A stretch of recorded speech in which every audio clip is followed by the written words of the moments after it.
The world of antiques is just positively bulging with stories.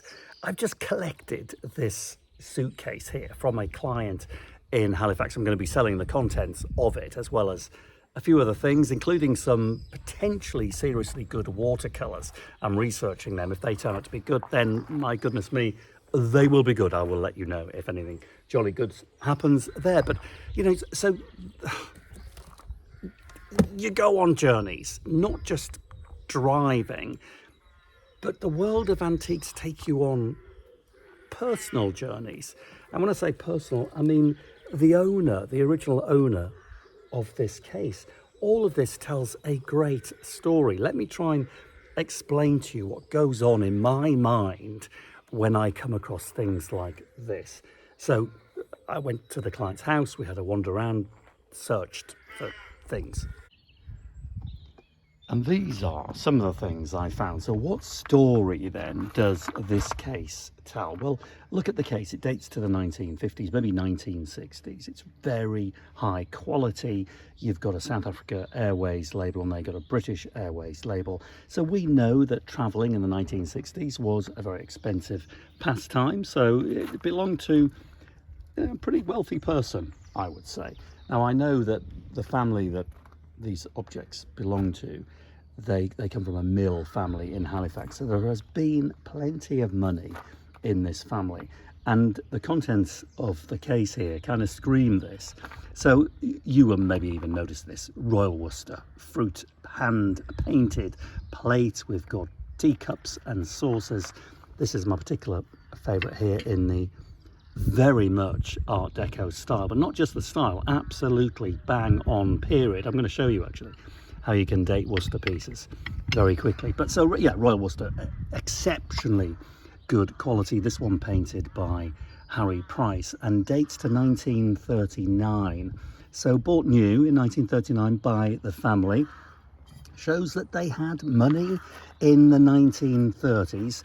Before I move on to the blue and white collection here, let me just show you very quickly how I can date this to 1939. Luckily, as I always say, it is not rocket science. So here we go. Let's get the Harry Price plate out. Close that. Put him there. I'm going to just turn him over. Now, you're not going to be able to pick up the markings, I don't think, on the camera. So I'm going to draw them for you. Royal Worcester.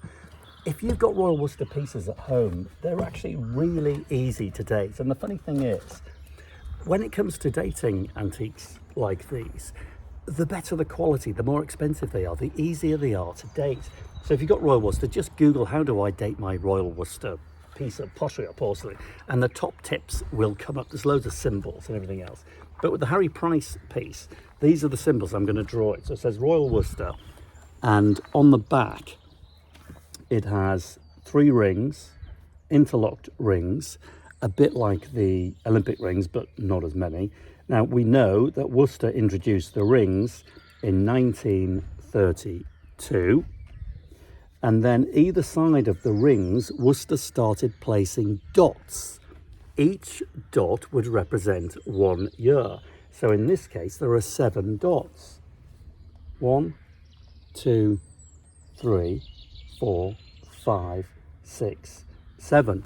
Remember, it is not rocket science. So you simply add 1932 plus 7 dots gets you to 1939. So we know categorically this Harry Price piece here is dated 1939.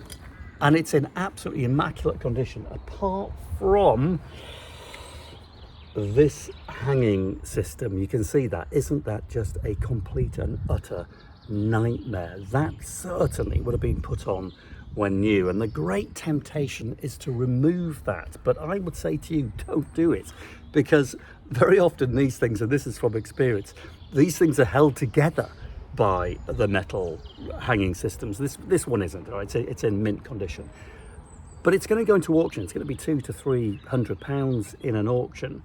But putting it in dirty and grimy, as you can see, with its 1930s metal hanging system, it shows that it's a private piece direct from a family home. And the market, even though it's only a couple of £100, the market loves that, private buyers and trade buyers too. So I'm not going to do any work to it, simply put it in 200 to 300. Let me just show you the other couple of pieces whilst I'm at it. Again, similar systems to date.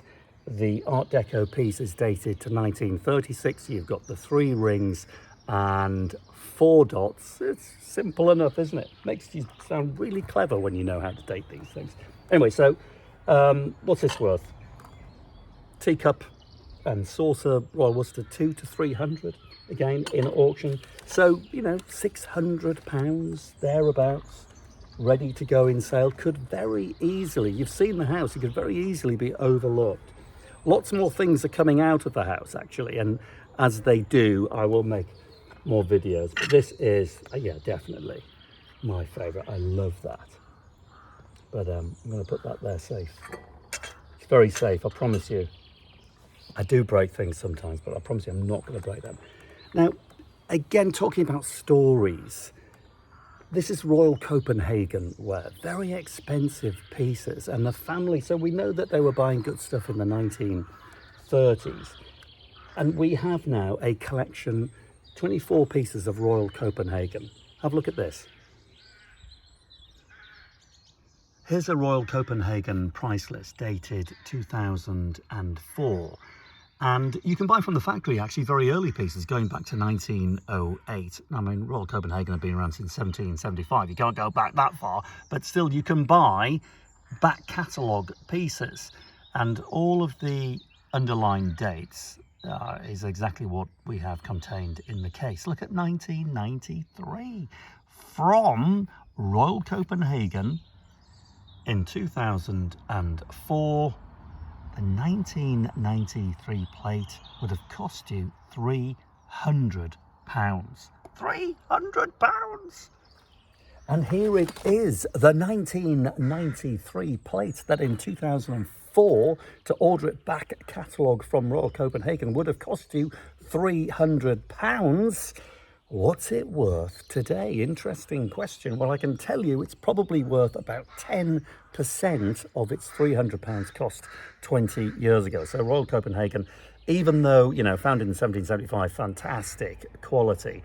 These things, this collection of yearly Christmas plates have not turned out to be a very good investment. But going back to the stories, don't you see where I'm going with the stories? There are more things to come out of this house. But it just paints a fascinating family story for the owners of these objects. In the 30s, they were buying Worcester. In the 1960s, they were jet-setting around the world. And in the 1960s, they started buying Royal Copenhagen. They probably thought they were good investments, like Worcester certainly have turned out to be good investments. But in this case, you can't get it right all of the time. But it's part of the story. So on eBay, you'll find these from a few pounds up to ballistic money, 50 quid, for people who will never sell them ever. So I'm just going to bung them into auction as one big fun lot. Get yourself a nice free snazzy suitcase. What they're going to make, 50, 80 quid the lot, but a really good trade lot. So if you want to get into the world of antiques, this is the kind of lot that you want to be buying in auction, because you've got 24 objects here, and then it'll just be form part of your stock, and then you'll sell them individually, admittedly over a very long period of time. But as long as you're selling stuff all of the time, it doesn't really matter. So if you fancy having a go, have a look in the description. I'll put where they're going into auction. Could be a nice little starter lot if you fancy doing some antiques fairs. So there you go. This is how my mind works when I look at pieces of antiques and I meet the owners. It's the stories attached to these things that have always absolutely fascinated me. Thanks for watching. I'm David Harper. See you soon.